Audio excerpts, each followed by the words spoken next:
Hi, and welcome to the Gist with Joe. Today I'm here with Paul Vander Klay. Paul Vander Klay is the pastor of the Living Stones Christian Reformed Church in Sacramento, California. Paul is active on YouTube with a channel having approximately 24,000 followers. Paul's YouTube channel started by commenting on the Jordan Peterson phenomena. However, it's grown far from that. Paul's producing videos on subjects such as the nature of reality, consciousness, cognition, and of course, commentaries on biblical books. Paul is also active in his rando conversations, which he has with interesting people really throughout the world. Paul's also a key player on the online community called and dubbed This Little Corner of the Internet. So I would like everyone to welcome with me Paul Vander Klay. How are you doing today, Paul? I'm doing well, Joe. How are you doing? Awesome. I'm good. I'm good. So, Paul, we talked about this. Very eclectic in your approach. Like I said in my intro, you started off commenting on this Jordan Peterson phenomena, but now you really like launched out from there. And now you're having your own little side projects. Although I'm very unfortunate that I couldn't attend. You even, in September, had the opportunity with some of your colleagues, such as Jonathan Pajot and John Vervaeke, to do the Thunder Bay Conference, which probably really, I think, is a very large step for what your project is trying to accomplish. Yeah. And so, like I said, very eclectic in approach. Also, you have your conversations with randos, as you call them. So, I'm curious. Could you, could you explain what's the gist of your project? What's the vision that you have with doing all this? Is there a through line? And really, at the end of the day, what could you summarize as what you're trying to get done here with your YouTube evangelization, if you will? You're right that it's not an easy thing to sort of pull together. Uh, Perhaps one way to approach it would be I grew up in the Dutch Calvinist tradition that sort of centers around Calvin College, Calvin University, which sort of follows the neo Reformed movement in the Netherlands around the turn of the 19th, 20th century. And Abram Kuyper, one of the lights of that movement, declared that there's not one square inch over which Christ does not declare, "This is mine." And I Mm, think that in some ways contributes to the eclectic nature. I think part of my eclectic nature is just my ADHD. I'm interested in a lot of things, and yeah, I'm curious, and so I try to explore them. And so on one hand, it's the biblical vision of, in the book of Colossians, for example, um, Christ sort of conquers all and then right. turns it over to the Father. And now that conquering, though, so when I was in college, I was my father's a Christian minister. I went to Calvin College, but college was at least far enough away from the family that at Calvin College too, they had a degree of liberty about it where chapel wasn't compulsory. There was no compulsory Sunday worship service, anything like that. So when you go to college, a lot of CRC kids would have their own large and small revolts. And so, when I was in college, my first couple of years, I did a lot of thinking about, well, do I want to be a Christian? Is this a thing I actually want to do? Or is this just something that I was raised in and they'll just kind of keep following along with? And one of the things that I noted was I began to sort of read the Bible on my own and think about it, especially the Gospels. And I found Jesus very not like I would if someone only watched, let's say, evangelical evangelists and never read the Gospels, who they imagine Jesus might be would be a very different picture than the Jesus you find in the Gospels. Mm-hmm. Because Jesus would interact with all sorts of people who were, much later I would develop the language for a lot of these observations. He'd meet all sorts of people who were maybe not at the center of what was, let's say, the area of concern for the Pharisees and the Pharisees in first century Judea or Palestine, who were very determined to rid God's holy land and God's holy people of the pagan imperial Romans. And for that reason, the the Pharisees very much wanted to get people to abide by all of this virtue signaling, in a sense, that demonstrated that they were on God's side against the Romans. Right. The Pharisees were sort of fighting a culture war. The Essenes went out into the desert. The Zealots were knifing Romans. So Yeah. they have this whole spectrum, which you can, I think, probably continue to see. And then Yeah. Jesus talks to sinners. And, for example, when Jesus is heading to Jerusalem to his death, he passes through Jericho. And you would imagine that the elders of the city of Jericho were probably hoping that this very popular strange rabbi would get a chance to host him and extend hospitality to him and have them in probably the best house that they could find and have a banquet and get a chance to ask him questions, sort of like if Jordan Peterson was coming to your let's say coming to your Catholic church, that you'd say, I'll put Jordan Peterson up and my family will come and we'll Right. put our best meal out for him. And Jesus basically gets to the city and says, no, I'm just passing through. But then, of course, Zacchaeus, a tax collector, climbs a tree to see Jesus, and Jesus stops and says, no, change of plans. I'm staying overnight, and I'm staying at his house. And that, the Gospel of Luke has this strong theme that you see in the parable of the prodigal son, of Jesus coming to seek and save the lost. But Yeah. and so you don't find Jesus either as a quivering mass of availability that is just trying to please everyone. He's certainly not like that. But he is engaging. I mean, he's doing plenty of talking to across the religious political spectrum. He is talking to the Pharisees, and you will find him in the home of Pharisees, engaging them over issues. But he's also Right. in the home of sinners like Zacchaeus. Mhm. And I think so understanding that aspect of the gospel and sort of Abraham Kuyper's vision of all of life belongs to our creator God, and Jesus comes to redeem and reclaim this. Well, what's the process by doing this? And for me, the process that probably fits me best is talking to people. And one of the things that I like very You're quickly, good at that. well, yeah, I mean, you and I are both talkers. We learned that in your randos conversation. You went for Yeah. about half hour, 45 minutes straight, and I've got no problem with that. But we're both kind of talkers in that way. And one of the things that I also saw growing up. So my father was a pastor in Paterson, New Jersey, a little poor community, a little poor church. And one of the things that you discover is that God spreads his riches down into the most surprising places. And the way the hierarchies of this world work is we're all going to pay attention to really smart people like Jordan Peterson or really rich people like Elon Musk. But all around the world are really very amazing people. Some of them are Yeah. Christian, some of them are not Christian. And they've got a lot to contribute to the conversation. And so when I started doing commentaries on Jordan Peterson, I started getting emails from people, and then people wanted to talk. And then sometimes I would record the conversation because they'd want to remember, what did you say to me? And I was like, well, if you just hit the dumb record button, then you'll have a record of it, and you can go and look it up if you want to revisit it. And then I had the idea, because I was starting to get repeat questions, of sharing the talks.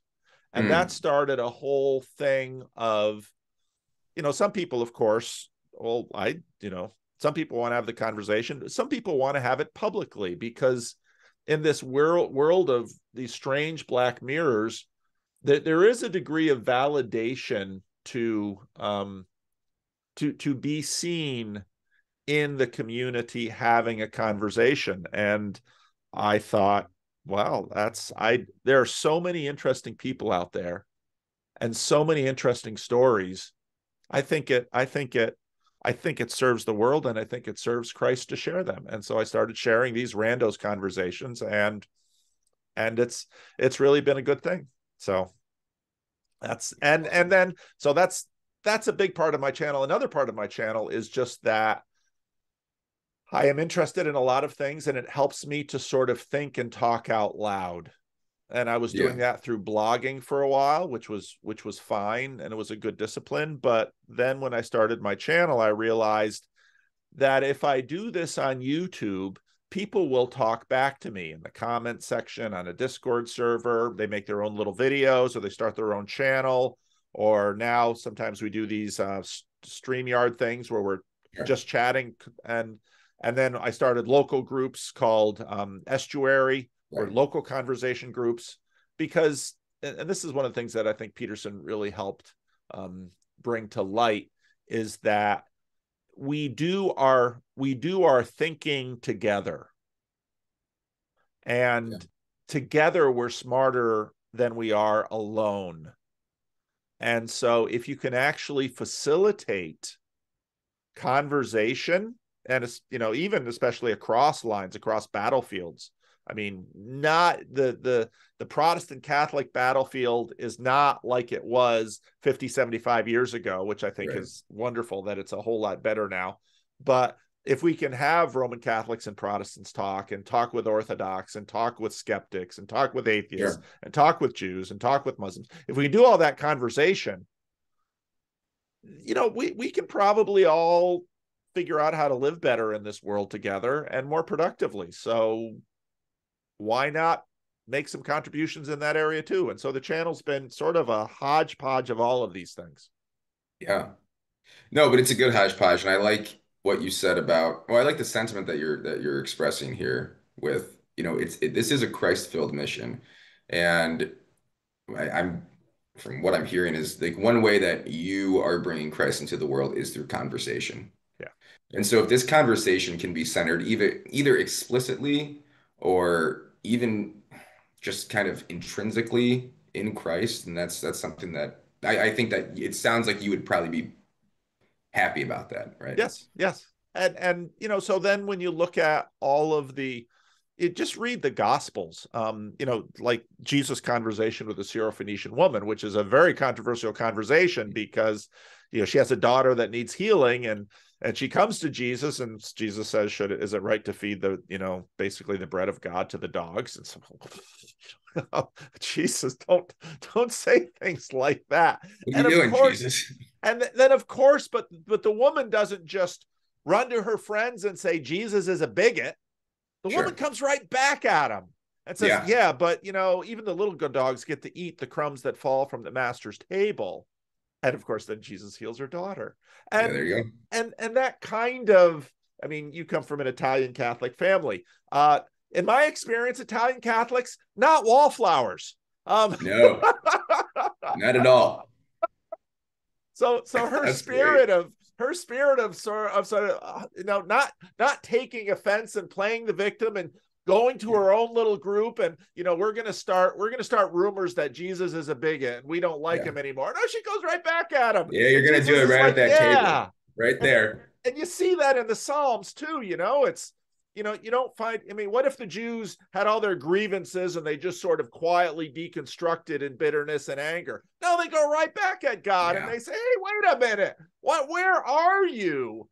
Read the book of Habakkuk. I just preached on that recently. You know, you know, Lord, look at your people. It's the idolatry and the injustice. And God says, okay, I'll fix that. I'll send the Babylonians. And like, you're going to fix idolatry and injustice with the Babylonians?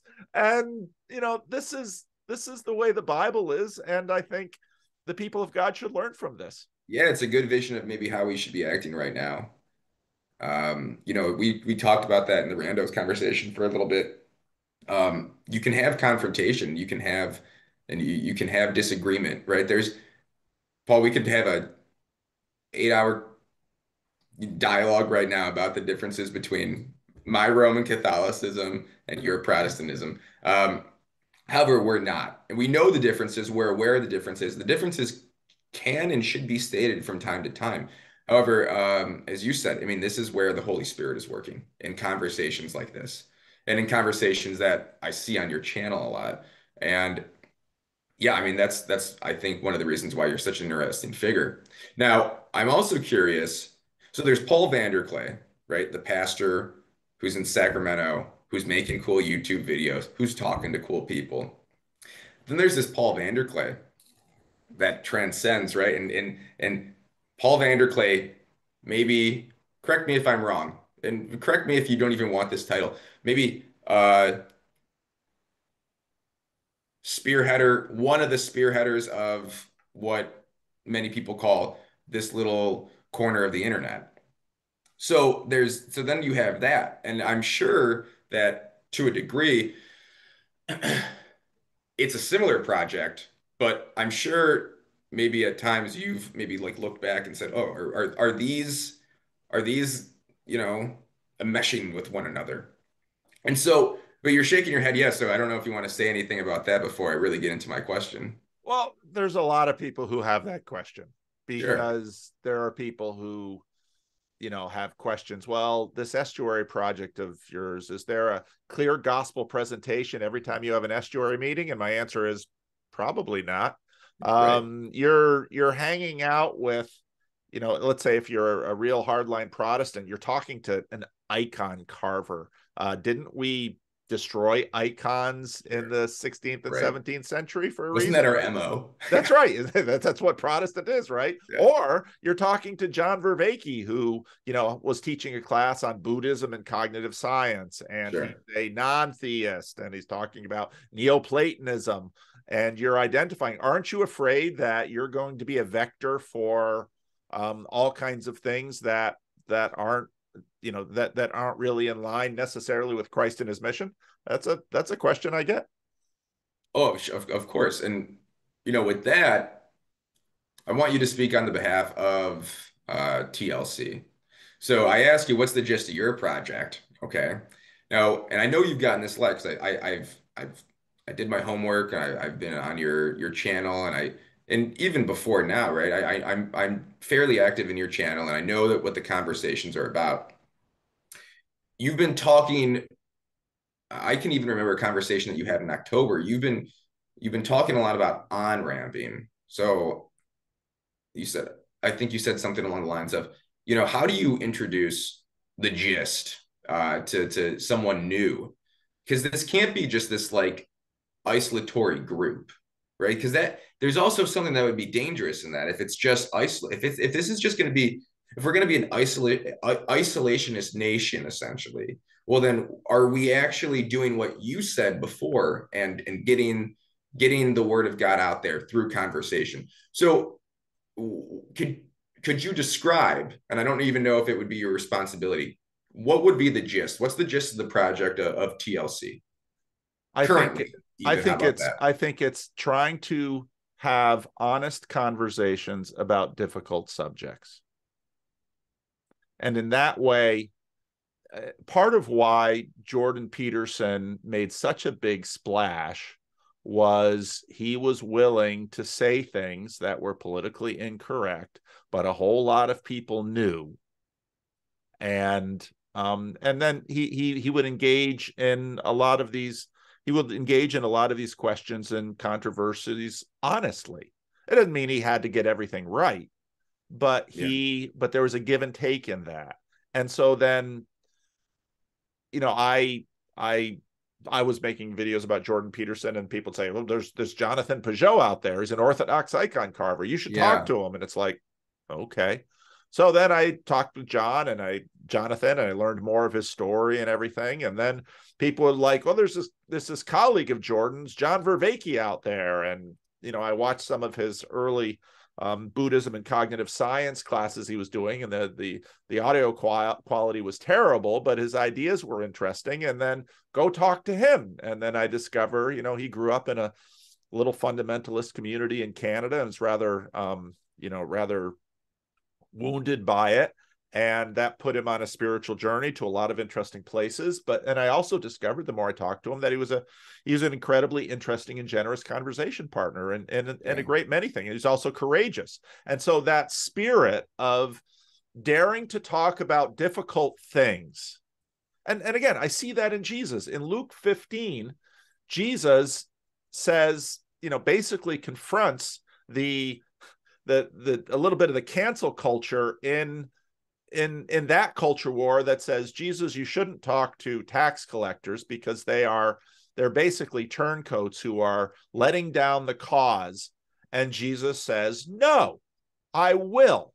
And I'm going to Yeah. talk to them in a way that hopefully brings them back to God. And the whole parable of the prodigal son, I really love Kenneth Bailey's enlightening of that parable, because he enlightens the fact that in a small Jewish community at that point, there'd be tremendous pressure on the father to not let the younger son, the prodigal son, back, because he's an enemy of the community and he damaged the community, and all that is true. And the father basically says, I don't care. He's my Yeah. son. And the older Yeah. brother is the one who gives voice to that, says, I've Right. been faithful to you the whole time, and you've not even given me a goat, but for this worthless piece of crap, you killed the fattened calf. And the father says, Yeah. I want my sons together. This is the heart of God.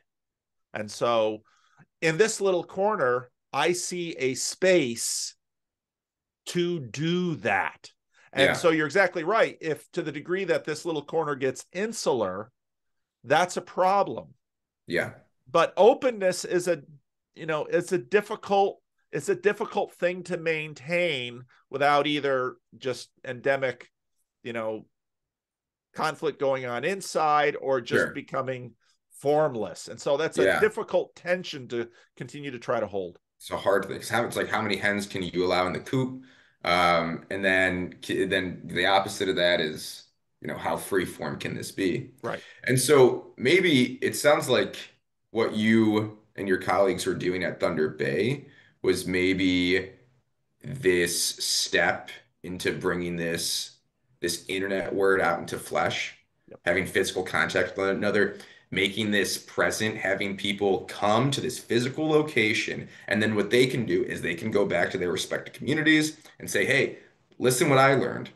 Also, great place of having it, Thunder Bay. It sounds like a mythical place. So, you know, kudos to all you there. Another Great Lakes city. Exactly. I know. So yeah, no, it sounds like you're doing that. It sounds like you did that with Thunder Bay. And I'm curious if you have either heard or, any of what's the results of Thunder Bay? What's your plan for doing things Thunder Bay ask in the future? Is this a route that you plan on pursuing more? Is there a future for this? And I'm just curious if you know of it, could you share a little bit? Yeah, it is very much, we want Thunder Bay to be typical and possibly archetypal in Got it. terms of this. Because again, before there was Thunder Bay, part of so John Vervaeke is he's a cognitive scientist, and so in Yeah. many ways he's pursuing his cognitive science, and he's pursuing his Silk Road religion that's not a religion. He's pursuing that aspect of it. Yeah. Jonathan Peugeot has his symbolic world, and so he's been pursuing that. I'm a pastor, and Yeah. so part of Yeah, what I've there's an been interesting difference between the three of you. But yes. go on. So one of the things that I tried to that I've been trying to both model and encourage is what I call estuary groups. Right. Because so there's two things. Like I said, the tensions about doing this very difficult thing, about allowing a lot of openness, but not having it, say, either devolve into feuding or just kind of squish into gelatin, Yeah, is there needs to be scale. There needs to be small communities. There need to be personal relationships, because in many ways the personal relationships are sort of the fiber that keep it from devolving into gelatin. of And course. so you want there to be events like Thunder Bay that people can go to for something really special, Yeah, to participate with some of the people that they see on screen, but most of all to meet other people who are interested in what they're interested in, to build those relationships. But then also you want to encourage them when they go back home, and this is something that I've been encouraging churches and pastors to consider, is hosting an estuary group. Now, estuary groups are not evangelistic per se. Yeah. And it doesn't mean that evangelism can't happen in that context. I see estuary groups as much more pastoral care, because it's pastoral conversations that I am having with people, but more at scale. Sure. So I think there has to be sort of a local component to this. It's sort of like the fact that, and I'm sure you've met many Catholics who don't go to church. That's every Catholic. No, I'm kidding. It's a cultural thing, Paul. Get it right. But Okay. and it's, so you can sort of be a Catholic, That's but right. what real Catholics will tell you is, unless you're actually going to mass, unless you're actually, in a parish, unless you actually have a priest, you're not really Catholic. You Yeah. sort of out there, Yeah. but so you really need both the big, sort of the upper level, but you also need the local practice and the local relationships. Now help me fill in the gap here then, because I agree with you 100%, but I'm just curious about something. Okay, so and the estuary groups, beautiful idea. We also have been having a conversation. A lot of our conversation for the last couple hours has been maybe revolved around, do we need to, well, can we let the frustrations across denominations go to have a conversation with one another? So do these estuary groups need to be, do the Protestants just need to have their own group? Do the Orthodox have a group? Or can we create an estuary group of Roman Catholics, of Methodists, of um, you know, of a Ruthenian, of a Eastern Orthodox? Can we do that? Is because it sounds like, well, that should be part of the mission, no? I mean, if we want to have a conversation with one another to get things done, and to get things done means to proclaim and live out the word of Christ, shouldn't we be shouldn't we be, coming together cross denominationally? Or are the estuaries just, hey, I'm going to have an estuary at this particular church of this particular denomination, and we're not going to talk to each other? So, like, for example, Cleveland is a mid-major city. So in reality, I'm sure we could create spaces where you have cross-denominational estuary groups. But is that not the vision? Well, first of all, an estuary group is a group that uses this estuary protocol, which is basically just a tool that sort of helps the group in the meeting have the conversation that the people in the room want to have, and not let any one person hijack it or control it, or Got it. not let sort of an outside agenda colonize the group. So that tool is just a simple conversational tool. Awesome. I always think of estuary as church adjacent. Got it. It might be happening within the grounds of a church or something like that, but mentally it's church adjacent. Jonathan Pajot once said it's sort of like the narthex, in that this is a place where you may be Catholic, you may not be Catholic. Maybe you just saw this really cool building and kind of want to peek your head in and take a look to see, Yeah. oh, there's a crucifix and there's stained glass and there's candles. And so in a lot of estuary groups right now just sort of use meetup.com, which Cool. really keeps things eclectic, Okay. because there are some people that are just looking for some place on a Wednesday night that will let them sit down and have a conversation. So they don't know who I am. They don't know anything about this little corner. They know nothing about that. They show up at the estuary meeting and we're just going to have a conversation, and it's going to be Yeah. about whatever the group, the little, or the subgroup, because you have 6 or 8, whatever the little subgroup wants to talk about. But in that time, then you get a chance to know and be known, and perhaps love and be loved. And then as a Christian minister, churches, so there's St. Anthony's right down the road here, and every year they have a bazaar or a festival or something, and churches Yeah. of all stripes do this, and you'll sell Sure. hot dogs, and you'll have little booths and maybe a raffle, and who knows what Right. you're going to do. And part of the idea in the mind of the church is we want to sort of lower the boundaries, get to know our community, serve our community. And I've Yeah. done how many different kinds of things like that over the years. And out of these things get very, very little evangelistic or pastoral relationships out of it, because Yeah. they're here No, for a trunk or makes treat or sense. something like that. With an estuary group, it's Yeah. smaller. I'm not gathering hundreds of people. It's smaller. It's only dozens of people, perhaps in my case. But we're beginning a relationship. We're Yeah. getting to know each other, and people are coming and they're able to say, this is who I am and this is what I think. I don't believe any of this church stuff. Right. Okay. I'm glad to know that about you. To not know that about you doesn't help any of us. So Yeah.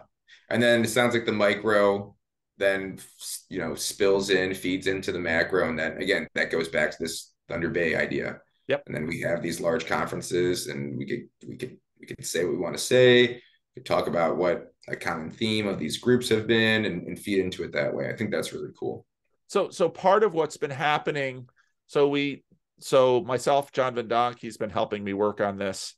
We've been starting these estuary groups. I went to Europe to kind of help groups start because, of course, because of my YouTube channel, I have a little bit of visibility. So if I go someplace, more people will come than if they just Of do course. something on meetup.com. But then what we also noticed is that in time, either an estuary group or a few estuary groups will get together and say, in a city, and they'd say, we'd like to host an event. And I'd Yeah. say, great, host an event, figure out how to do it. And Thunder Bay was an example of this, even though they didn't have an estuary group on the ground. They had Urban Abbey, which is in some ways sort of a similar idea. Southern California in May, we're planning another event where Vervaeke and Peugeot and I will all be there. I know the Chicago group has, for a couple of years, had some small events. I was at their last one. They want to start doing some of this. Ireland in a Catholic priory. We had an event last year, and I know Marcus. Right. He's an Irish Catholic. He'd like to host some of these. Germany's been running a festival, so what happened at Thunder Bay is starting to happen in a number of places. And Yeah. as Sam, who's an important person in the Chicago estuary, he's looking at this and saying, in a lot of ways, what we have going on in this little corner of the internet could probably do a lot better than, let's say, Pangburn, who sort of did the Peterson Harris things, but Yes. Pangburn sort of collapsed by his own either greed or incompetence. We're not quite sure. But having communities that have this value of what Vervaeke calls dialogos, Right. what I described, this is actually a great way to facilitate the kinds of conversations that church institutions and even universities are sort of unable to sort of pull off right now. They And can't do it. Simply put, they can't right. have those conversations. Um, And we seem to be able to, at least so far. so I want to go back to Paul Vander Klay, the man, then, who is his own person and doing his own mission. Now, I've been curious about this. So it almost seems like they have each other on retainer, Peugeot and Peterson and Vervaeke. Like, oh hey, I just imagine them calling each other up. Hey, come on my channel today. Okay. Yeah. What's your do you have any hopes with that? Like, I mean, for your future, what's your vision for your own personal future? I mean, so it's weird because you do have these adjacent relationships, and you're just like a separation, a 1 degree of separation from Jordan Peterson. But I mean, correct me if I'm wrong. How many conversations that you've posted that you've had with Peterson? Well, I've Just had one. one online conversation with Jordan. So I've always been curious. It's like, listen, you're working very close with Vervaeke, you're working very close with Peugeot. Do you have any aspirations to, well, I mean, I'm putting this as a joke, but like to be on retainer? Um, I, what's you your know, I, aspirations with that? yeah. Yeah, because I think that you would have something important to say. I mean, you're on the same. I view you as the same. You're of the same weight class, I think, of as Peugeot and as a Vervaeke. So yeah, what's your aspirations with that? Do you want to get to that level? That's complicated in Sure. that part of, so my project is a little different from John and Jonathan's. And rate of growth is important in trying to develop communities. What happened with Jordan, I often call it a status rocket. He went up so far and so fast. So fast. He lost his, and probably terminally, he can never once again be a local clinical psychologist, which is a real No, loss because probably not. from what I've heard, he was a terrific one. He can no longer be sort of the university professor he was. And again, he was a terrific university professor. So now he's sort of a public intellectual, YouTuber, podcaster, social, culture warrior. And I don't want that for me. Okay. So to suddenly be super famous, super fast, I think that'd be kind of destructive in Paul Vander Klay's life. Okay. I'm a pastor of a small church that is struggling. If suddenly I had, so in the church I went to in college, when I started going to that church, they had like 200 people there on a Sunday morning. When I stopped going to that church, they had like 1,000, 1,200 people there on a Sunday morning. Oh, wow. The group of people that really hated that rate of growth, the 200 people that were there to begin with. Right. Because churches are communities. Yeah. And to suddenly be flooded and overwhelmed with, we can't take 1 million new randos next month.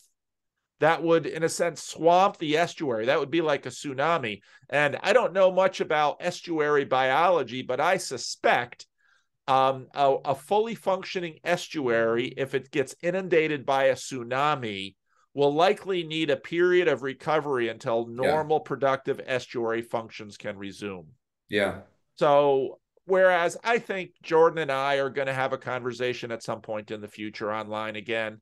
We've had very short conversations offline. He knows who I am, and I think that will happen at some point. But I'm comfortable waiting because when I first started talking about estuary and we had a degree of lift, there was a lot of interest in around me of sort of starting a not-for-profit corporation and getting big, and people got frustrated with me because I said, I'm not starting Estuary Inc.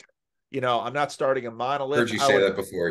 I would rather facilitate a movement than necessarily a big monolithic institution. And so, if Jordan's got my email. He emails me and messages me when he wants to reach out to me.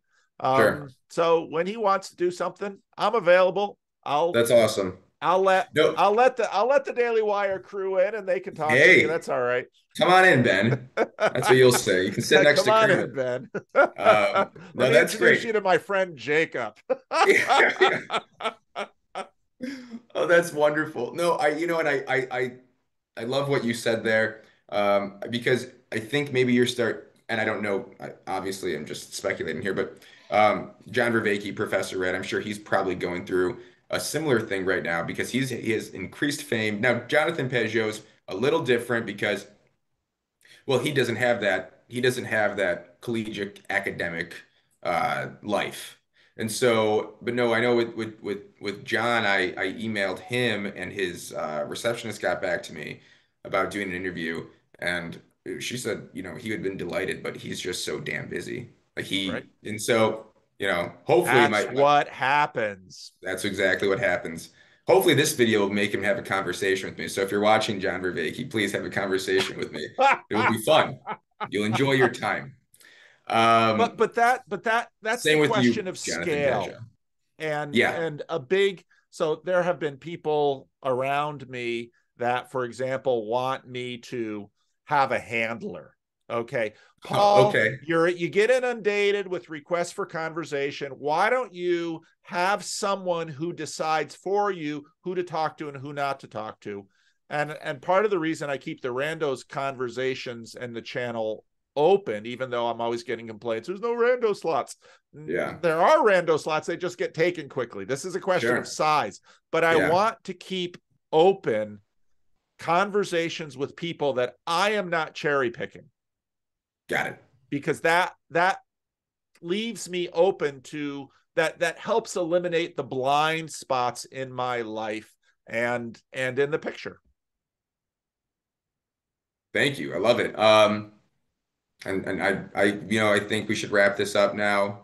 The gist with Joe is going to be that, just the gist, right? So I would love to have you on for another half hour, 45 minutes. I feel like yeah, me and you could probably talk for a long time about a lot of different things. It seems like Yeah. from the 2 hours that we've been talking, that's what I picked up on. So I do appreciate you, Paul. And I'm very excited to see where your work goes.